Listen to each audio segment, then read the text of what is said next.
প্রিয় দেশবাসী, সবাইকে আসসালামু আলাইকুম। আমি মাহিন, বৈষম্য বিরোধী ছাত্র আন্দোলনের একজন সমন্বয়ক হিসেবে আমি দায়িত্ব পালন করছি। আপনারা সবাই আজকের ঘটনা সম্পর্কে সম্পূর্ণ অবগত আছেন। আমাদের 6 জন সমন্বয়ককে ডিবি কার্যালয়ে তুলে নিয়ে লিখিত বিবৃতি নেওয়া হয়েছে। এ ব্যাপারে দেশবাসীর ভেতরে অনেক প্রশ্ন, অনেক কথা, অনেক কিছু আপনাদের মনের মধ্যে এসেছে। আমি বিষয়গুলো সম্পূর্ণভাবে ক্লিয়ার করে দিতে চাই আপনাদের সামনে। যে 6 জনের কাছ থেকে বিবৃতি নেওয়া হয়েছে, সেই 6 জনকে আমরা খুব ভালোভাবেই চিনি। তারা কেমন মানসিকতার লোক আপনারা জানেন। নাইক ভাইকে এর আগেও তুলে নিয়ে নির্যাতন করা হয়েছে। আমার 14 বড় ভাই আসিফ মাহমুদ ভাইকে, এছাড়াও আবু বাকেরকেও তুলে নেওয়া হয়েছিল। আপনারা সবাই জানেন।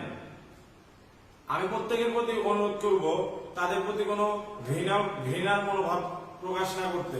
প্রত্যেকেরই পরিবার আছে, প্রত্যেকেরই নিরাপত্তার ভয় আছে, প্রত্যেকের ভিতরেই পরিবারের প্রতি টান আছে। তাদেরকে সেই জায়গা থেকে অস্ত্রের মুখে জিম্মি করে আমাদের আন্দোলনকে নস্যাৎ করার জন্য সরকার উঠে পড়ে লেগেছে। দেখুন, আমাদের দাবি কিন্তু ডিবির কাছে নয়, আমাদের দাবি কিন্তু কোনো সংস্থার কাছে নয়, আমাদের দাবি বাংলাদেশ সরকারের কাছে, বাংলাদেশ রাষ্ট্রের কাছে।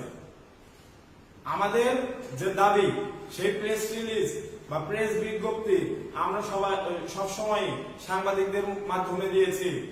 এবং সংবাদ সম্মেলন কখনো যে ডিবি কার্যালয়ে হতে পারে না, সেটা আপনারা ভালোই জানেন। এবং বিশেষত ছাত্রদের সংবাদ সম্মেলন, আজকে নাহিদ ভাই, সার্জিস ভাই, হাসনাত আব্দুল্লাহ ভাই, বাকের, আসিফ ভাই এবং আমাদের একজন নারী সমন্বয়ককে তুলে নিয়ে, তার বাইরেও অনেককে তুলে নেওয়া হয়েছে। আপনারা সবাই জানেন।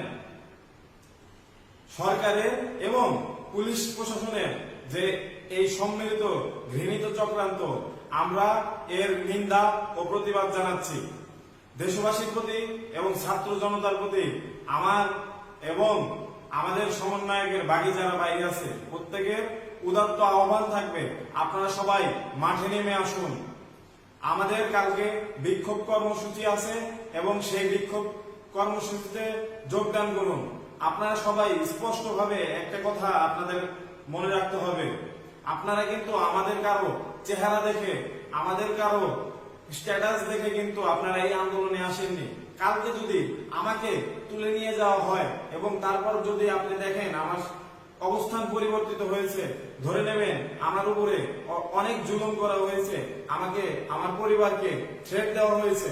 আমি নিজেও কিন্তু সেই ধরনের জুলুমের শিকার, কিন্তু আমাকে কিন্তু এখনো তুলে নিয়ে যাওয়া হয়নি। আমি আমার নিরাপত্তা নিয়ে শঙ্কিত এবং এই বিষয়টি আপনাদেরকে জানিয়ে রাখলাম। আপনারা সচেতন থাকবেন। আবার বলে দিচ্ছি, কালকে আমাদের বিক্ষোভ কর্মসূচি আছে। আপনারা সবাই সেই মিছিলে যোগদান করুন এবং বিক্ষোভ কর্মসূচি সফল করুন।